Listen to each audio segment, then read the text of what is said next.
welcome to another edition of Let's Talk. Today our guest is Gina Gomez, and she's the Executive Director of the Hispanic Center here in Jonesboro. Welcome, Gina. Thank you very much. Thank you for inviting me. Gina, tell us a little bit about the Hispanic Center and how it got started and what type of services you guys provide. Well, the Hispanic Center started in 1997 as an outreach program for the Blessed Sacrament Catholic Church in Jonesboro. It was founded by Sister Elaine Willett with the Catholic Sisters in Jonesboro. And then in 2003, there were some other individuals from different denominations interested in opening another Hispanic center. Once they approached Father Wood and Sister Elaine, the decision made was, instead of opening another Hispanic center, let's join forces, work together, and take all the religious services to an office at the church and leave at the Hispanic Center the other social, legal, and the other services that were provided. That's how in 2003 we incorporated and formed a nonprofit organization. We changed our name from Catholic Hispanic Center to Hispanic Community Services, what we are today. Formed a governing board that is still directing the organization, and that's really how we started the Hispanic Center. And your services to the community include those things and what other sort of outreaches? We have the services divided in 5 different areas: social, legal, educational, cultural, and health.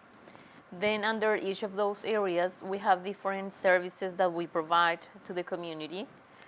For example, in the educational area, we provide Spanish classes. We have 3 different levels of Spanish classes. Also provide citizenship classes, after the school program for children kindergarten through 8th grade. We do have different leadership programs for high school students. And also in some other areas, we do a lot of employment. We do have employers looking for employees and also people looking for work. Even though we are not an employment agency, we try to connect the community. Also, we provide interpreters for different organizations, for hospitals, clinics, individuals, for attorneys. In general, a lot of our services, the services that we provide at the Hispanic Center, have to deal with communication issues. And also through our services, different organizations serve their clients just because they don't have bilingual staff. Can you teach monolingual English speakers to learn Spanish? Oh, yes. Yes, we do that. Part? We have 3 different levels of Spanish. And our classes are more conversational. It used to be that most of the people taking the Spanish classes came from the health area, but now it has changed a lot. We have a lot of people wanting to learn Spanish to reach out to the Hispanic community for business, or because they go for mission trips, or just they want to travel abroad and they want to be able to establish a basic communication when they are out there. Right. Well, the benefits of someone who speaks Spanish to learn English is obvious. But can you talk about the benefit of someone who doesn't speak Spanish, what they can, that the value is for them to learn Spanish? Well, you have more opportunities, work-related, because definitely it's becoming a need to be able to speak a second language, and especially in the United States, to speak Spanish. The Hispanic population keeps growing. Whether you want to reach to the Hispanic community just for business or because there is really a need to serve your clients, your patients. So there is a lot of that, of benefit work-related. Also, because if you are an individual that like to be able to experience other cultures, that's a great start to be able to communicate a little bit. We as Hispanics, we understand how hard it is to learn a second language. So we always appreciate when somebody's trying to learn Spanish. We know the difficulty that involves learning a second language because we have experienced it ourselves. So we definitely appreciate when somebody at least try to speak Spanish, even though if they are not completely bilingual, but if we can see an effort, we appreciate that. That subject-verb agreement, that's a tough go. made a couple of attempts myself, so I know what it's like. Tell me about the type of cultural events you host. Well, we host different cultural events. We try to use those events as fundraisers for the Hispanic Center. We do have a Hispanic celebration in May that it came from the Cinco de Mayo celebration, and is trying to bring the community together, our Hispanic community, to celebrate what we already celebrate in our countries, but also for the English-speaking community to learn about the customs, to enjoy our food, our music, and to celebrate in the way that we celebrate in our countries. We also have events that we sponsor with the Mexican consulate. We'll have this year we are going to celebrate for the first time the Day of the Dead celebration. And what it is a day that especially for people coming from Mexico, is a day when you recognize and you honor deceased people that has been close to you, and they are no longer here, and you want to recognize them with honoring what they used to like to do, or with special food. And it's just a time for families and friends to come together and enjoy food together, bring some music as well.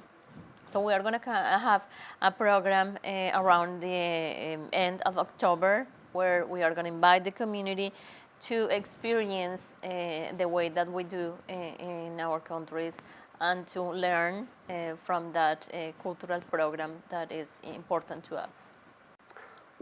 Tell me some of the advice that you give new Americans, new residents from Hispanic countries.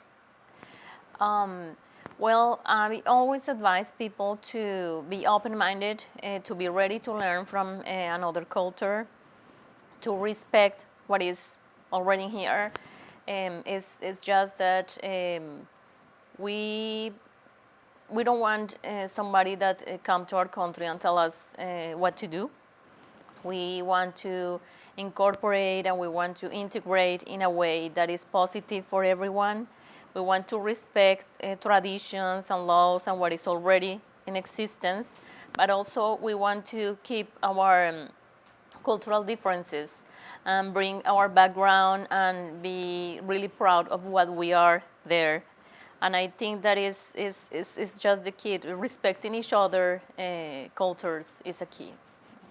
And that can clearly be said if you flip the roles. I think it's obviously incumbent on those who are not Hispanic to have the same type of respect. Yes. What advice do you have for only English speakers in dealing with Hispanic people who may not be very, very well versed in English?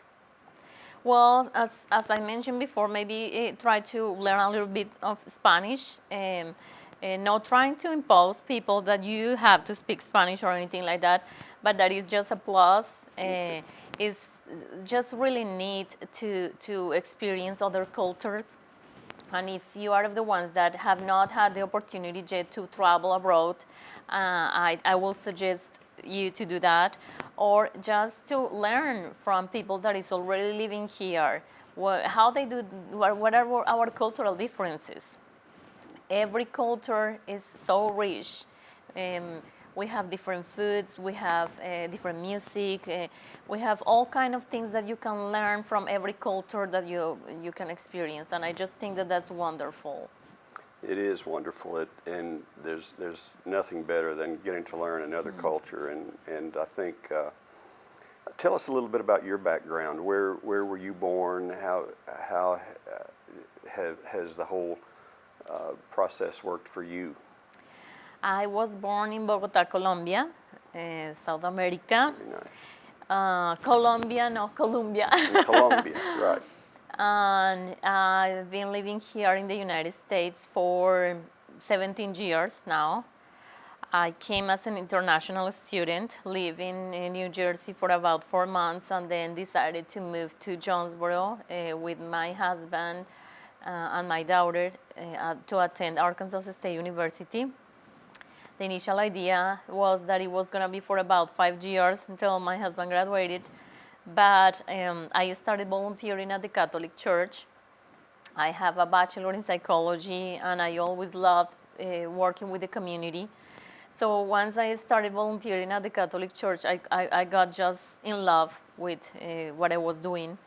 And that completely changed my life in the United States and my idea of going back to my country. It was like, I will say, the plan that God had for me, because I never thought about living in the United States to start with. Interesting. I think that part of that is just because Jonesboro is such a great community, very welcoming. I felt that there was always people ready to help me. It's hard coming from another country. It's really, really hard when you don't have your family here. We, as Hispanic culture, we are very family related, and we are really close, and the family traditions are very important to us.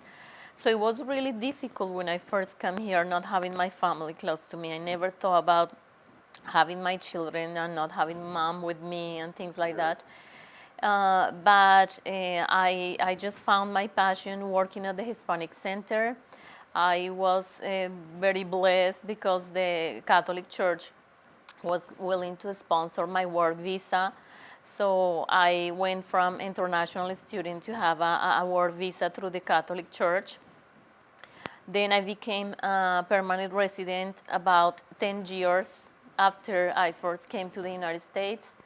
And about a year and a half ago, I became a citizen, an American citizen, what I'm very proud of. So I'm very grateful of this community. I love living in the United States. I love working for this country. I think that it's just a country that provides all the opportunities, and it is whether it's up to you whether you want to take advantage of those opportunities or not. And I've been trying to really take advantage of them. And I appreciate so much the opportunity given to me and my family in this That's country. fabulous. And I find that so many of the hardships that immigrants come through to get to America is what makes America great. And Yes.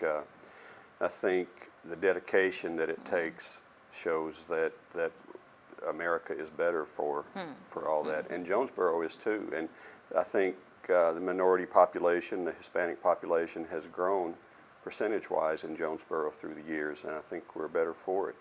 Yes, and I think that is expected to just keep growing. You really had a great quality of life here in Jonesboro, and I think that living in another country just help you to appreciate what you had before or what you didn't have. So I think that no matter what your socioeconomic status is or what were the opportunities that you had while living in your country, it is you always find something that is good for you and for your family living here in the United States. Have you brought your family from Columbia to Jonesboro? Have they got to visit you here? Yes, I initially brought my youngest sister, and she was coming to help me with my second baby, and then she enrolled at Arkansas State University, ended up graduating with her bachelor's from A-State, and then enrolled for her MBA. So she has been living here for a good while too. My parents, they have been here many times. It was hard in the beginning to think that I was not going back to my country, but they understood that we were doing well here in the States, and that all the opportunities that we have here, and there are some particular situations that we were going through in my country at that time that it was better for us to be here. So I think that they really like the idea of having us living here too. That's good. That's good. Well, now, tell me about the center. What type of people work at the center? Who works there? We do have students that have come to attend Arkansas State University, and after graduation, they start their working their internship, and then we hire them to work at the Hispanic Center. We also have people that are American students. A couple of them attended Arkansas State University, came to volunteer at the Hispanic Center, and they like it. Then work on internship at the Hispanic Center, and we end up hiring them. We have people from different countries. I have one staff member from Argentina, from Colombia. I have another one from Mexico. I have two born in the United States. So it's kind of a combination, and we just have a lot of fun because when you put different cultures together, it's really fun to work with. That's great. You have a bilingual after-school program, Yes. too. And how many kids do you have in that? Right now we have 34 registered. We are at a full capacity for the building that we are on right now. Wow. We provide the children with tutoring. There are some of those kids that came recently from Latin American countries, and they are not able to speak English. So we provide individual tutoring for them, and also assistance with completion of homework. It is really difficult for their parents to assist them. Unfortunately, the level of education of the Hispanic community in this area is very low. And when you combine that to not being able to speak the language, that make it almost impossible for the parents to assist those children. So we are happy that we are able to provide that assistance to our children. And at the same time, we are able to integrate students from Arkansas State University through different partnerships that we have. So it is a win-win situation because our children and our families benefited from that service, but also the students have the opportunity to work with the Hispanic community. And you've got a capital campaign? Yes, we are conducting a capital campaign. We are working on a building project. We are starting to, our official groundbreaking is going to be Tuesday, August the 9th. And we are going to build a new facility because the space that we have in our actual facility is not enough for the programs that we are providing right now. We have a waiting list for some of the programs that we provide, and we really need a larger facility. When we first moved to this building, it was really large for the services that we were providing, but with the growth of the Hispanic community, we are now to the point that we have conflict with the schedules all the time, and we have to accommodate office space in order to provide classes and things like that. So we have a very active governing board at the Hispanic Center. We started a strategic plan sponsored by the Wilmer Rockefeller Foundation about 4 years ago. Right now we are in the process of implementing the strategic planning that we developed. We went through, we restructured our organization, we changed our mission, our vision, and educate all our board members about the Hispanic community, because in order for them to understand the community that we're serving, they needed to learn about us. That's how we started. And then through all these years, we developed that strategic planning that now we are implementing, and part of what we realized during this work was that our facilities are not the facilities needed for the future of the growth of the Hispanic community. We received support through the city of Jonesboro, through the Community Development Block Grant, and acquired property in the corner of Van Dyne and Kate. And since then, we started a capital campaign. We are right now raising the last portion of the total amount needed in order to build our new facility. So we're very busy and excited at the same time of having, this is a unique organization in Arkansas. We have received different recognitions, and we are very excited and very blessed and proud of having this Hispanic Center in Jonesboro, Arkansas. Well, we are too. I can't thank you enough, Gina, for coming to visit with us on Let's Talk Jonesboro, and I hope we have you again soon. Thank you very much for inviting me. Muchas gracias. De nada.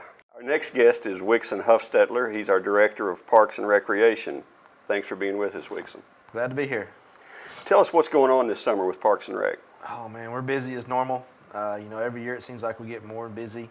Every year as everything grows in our parks and our sports, just a lot going on, and we're looking forward to this summer. Well, you've got so many things happening, and Parks and Rec is one of the biggest, busiest departments in our city. And I know you've had movies in the park. The Miracle League has that out there. How often is that? That's one Saturday a month. We do it on the fourth Saturday of every month. We change up the movies from young to kind of mid-age kids. The Triple FM radio station partnered with us on that to push out advertisement for us and help us get the word out. It's been a pretty good hit. Each movie seems like we get more and more attendance. So we'll do that up to a certain point before the mosquitoes run us off. And then we'll start back in the fall again with that. So, and people can sit out there. They can sit on the field, the actual, because it's very comfortable. They can bring lawn chairs, blankets. We have the concession stand open for people to buy popcorn, hot dogs, candy. Then of course you got the playground there that they can come and play before and after, or during too.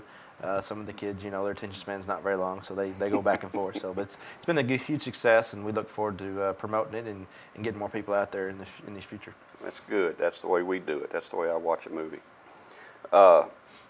Now, also, it's swim season. It's swimming pools, splash pads, all that. We're in full force at the swim pool and splash pads. The pool we've had record numbers this year already in our first couple weeks of being open. So I look to see it stay that way. How long is this pool open? Is it till school starts? Pool opens. It closes on Labor Day. Labor Day will be the last day. It open Memorial Day.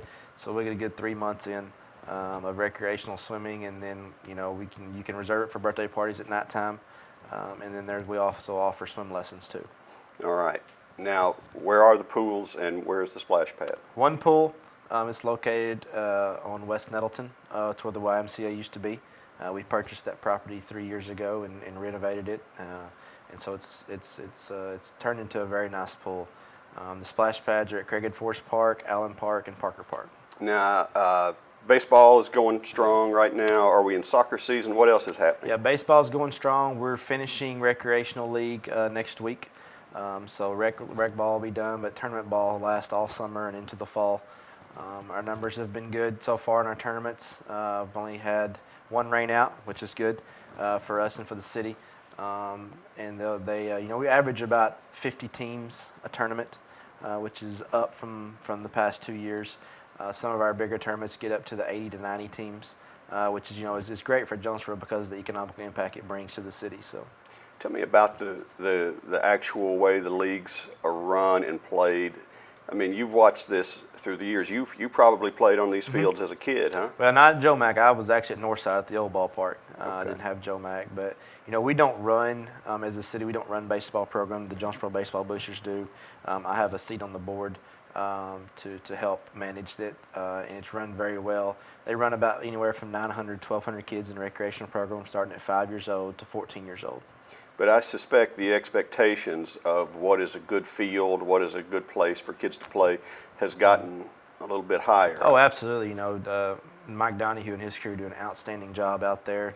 We just hosted a All-American tryout out there, one of 4 in the country, and it was due to our facility being ranked one of the tops in the southwest part of the country. We were able to host the World Series 10 and under a couple years ago.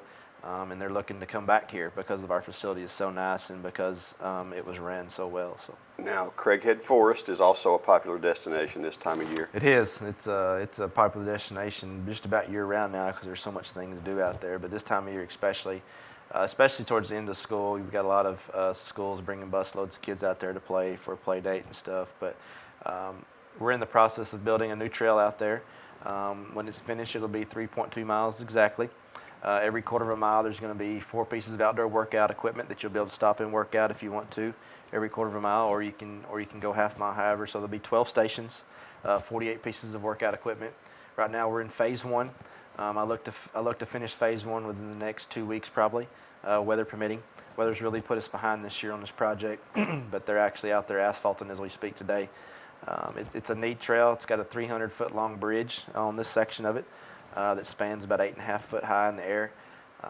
And it's just, we decided to do this because the traffic out there just grows every year with vehicular traffic and pedestrian traffic, and it's just not a safe place to be able to run, walk, and have vehicular traffic on the same road out there in the forest because it's so narrow and there's so many trees you can't see around the corner. So we decided to put this in. This is it's in our master plan for the Greenway system. We just went ahead and started it a little bit earlier than projected, and so it's going to be a nice thing. It is, and everybody has their own ideas of what belongs in Craighead Park, so I'm sure you get a lot of opinions and advice on things that we need. But I do. But you see how things work too, and what works and what doesn't work. Yeah, we're out there every day, and my crews are out there every day, relaying information back to me of what people are saying or what people want, and then of course I get, lots of emails of what people want and want to see. So the positive has really outweighed the negative on building this trail. When we first started cutting it, they thought we were just building another road, and didn't really know what was going on. But now that the asphalt's down and it's almost completed, it's been a very positive thing out there. And this is a wide trail that will allow you to jog.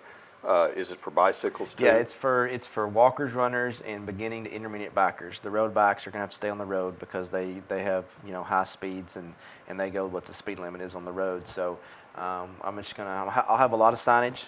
It'll be a big process to educate people who's allowed on there and what it's for. It's 12 foot wide. It meets all ADA standards. So it's, like I said, it's for everybody. Including, I guess, just like the Miracle League, it will accommodate the wheelchair bound. It will. It will. The worst severe slope on it's 7%, which is pretty low. It is a little steep, but we have halfway down both of the hills at 7%. We have rest areas that you'll be able to stop and rest on, whether you're in a wheelchair or out there working out. So that's great. I think a lot of cities have nice wide trails like this, and I've seen them along the Natchez Trace and cities like that. So this is a modern amenity that really serves a lot of people. It is. I'm really excited about the workout equipment. I think it's going to be a big hit. We'll be the first to do this, not only in Northeast Arkansas, but in the state. There's one other place that has a few pieces of equipment, but not this many. So I'm anxious to see how many people use it, because I think it's going to be used heavily. So. And also out there is the dog park. The dog park's coming along great. The citizens have formed a committee, a fundraising committee. They're finalizing everything with their website, and all the drawings are done, and we're getting ready to go out and do a capital campaign to raise money to build it out at across from Fort Rotary. And it's across from Fort Rotary, and if this capital campaign begins, do we know yet who or how they can contribute? Yeah, they'll be able to go to the website. I don't know what the website is yet because it's still under construction. They're still building it. We'll have a link on our website, I'm sure, to go to that website to be able. You can actually donate online through that website to a city-owned bank account that you'll be able to get a tax write-off for. That's the big key, is being able to give these businesses and people tax write-offs for this park.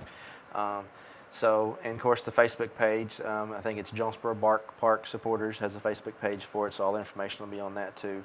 So.